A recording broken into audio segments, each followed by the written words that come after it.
So I watched that Dateline episode for the Idaho 4 murders, and I wrote like 8 pages of notes that I'm going to read to you now so you guys understand what happened if you have not seen it. I'm sure there's tons of creators that have already covered it, but it was so hot yesterday that I just could not film. So I'm bringing it to you today and hoping this information is not redundant. But anyway, they start the episode where they kind of go over things that they're going to talk about, and then they actually delve into it. So the first things that they talked about was the selfies that Brian took of himself. They talked that they're going to bring to the new footage of the car from that different angle. They said that Maddie was the target, so that's the first time we've ever heard someone definitively say that they believe that she's the target. They had an Angela who was Ashlyn, and that's Maddie, one of Maddie's best friends. She also did an interview back in the day, and so her mom is now on this one. They had a Katie Whitmore who used to be apparently one of Maddie's former bosses, and she talks about it. They had Howard Bloom, who is an author, and a Greg Cooper, who was an FBI profiler. He's also going to speak. And Howard was talking about how Brian was losing weight. He did his master's a degree at DeSales, and now he was on to his PhD at Washington Pullman, that school over there. They showed the memorial that they did for the kids, and with all the money that was raised, they literally just put up a gazebo, which I thought was a joke. They talked about Amazon.com, and they said that Brian purchased a K-bar knife 8 months before the murders, and on June 25th, 2022, took a picture of his car and his license plate, the one that was from Pennsylvania. They talked about pictures of girls on his phone, and then it segued into a party that he was invited to at the Grove on July 9th, and said that the Zach came on and started talking about how he was the DJ at the party, and that Brian was talking to him, and he eventually had to wave him off and say, "Let me focus on DJing," which felt kind of rude, but I don't know. He said that Brian was getting into his space. So then there was a Seth. He was another attendee at the pool party, and he was introduced to Brian as well. And he said they really didn't have much in common, but it wasn't anything out of the norm. And then you had Holly, who was also at the party, and she had been talking to Brian and told him about a hiking group, and they exchanged each other's phone numbers, and he would later text her and say, so this is what he said. He said, "Hey, I'm pretty sure we spoke about hiking trips yesterday. I really enjoy that activity, so please let me know. ! Thanks! ! So to me, it seems pretty normal.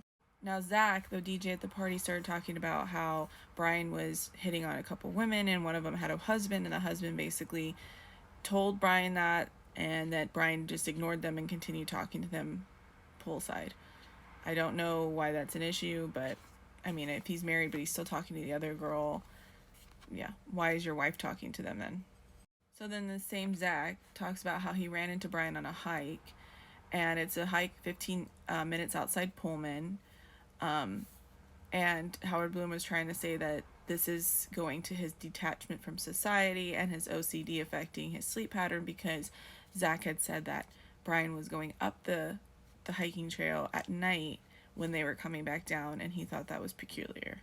He also said that it was weird that Brian acted like he knew him really well and recognized him, but he didn't even recognize Brian, which you could also flip that and say, well, why aren't you recognizing people that you met too? I mean, that's a little self-centered that you just don't remember anybody that says hello to you at a party that you were just at not that long ago. But so that's what I'm saying. It seemed like Zach might be a little self-centered too, and that he's just like, oh, I don't remember who this person is. And there's a lot of that in this.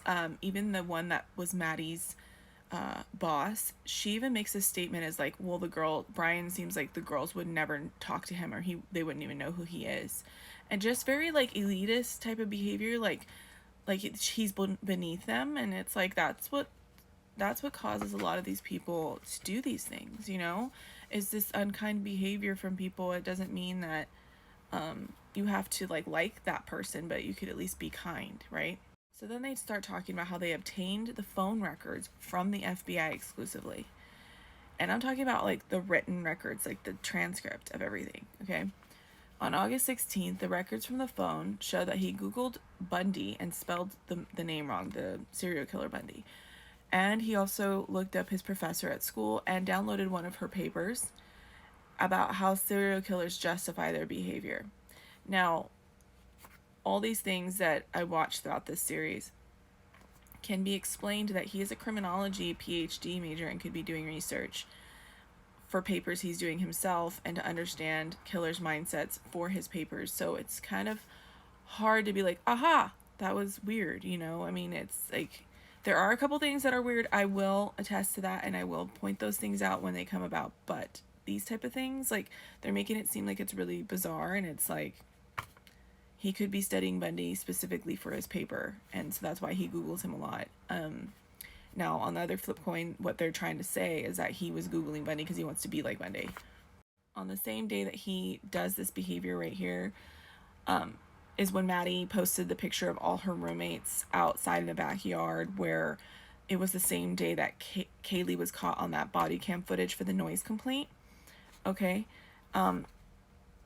They asked Angela Ashland's mom if she believes that Brian ever attended one of these parties in the house, and she said absolutely not. She's seen them kick out people before, and due to his age, they would have never allowed him to stay. They go to August 21st at 11:40 p.m. when he has his speeding ticket. They say he Googled when can a cop could detain you on Google. And then this is where this one was weird, and I'm not sure how they know it's words with regards to activity, forced sleeping, power, domination, I guess those types of words he was Googling. Now, I know there's some people that are into that stuff, those types of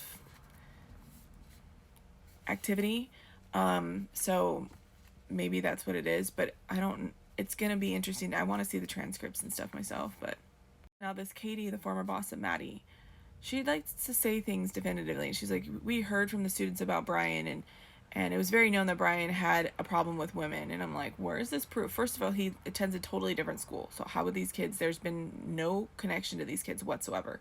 So how would they know who this guy is unless people from Idaho know Brian? But we haven't heard anybody attest to that. Then they talked about an Amelia, who's that professor that he downloaded her paper, and they said that Brian would make fun of her English. And I'm like, okay, where's the proof of this? Where's Amelia saying that, the professor herself, or people who were in the class that took classes with him to attest to that? Also, I don't know about you guys, but I went to college and I had some professors that had very thick accents, and I would make fun of them too because I'm paying thousands of dollars to attend these classes and I can't understand a word that is coming out of their mouth. So not only would I think it's like somewhat funny, but also I would be pissed because I'm like, hello, I'm taking this class, I'm paying all this good money, and I can't even understand a word you're saying.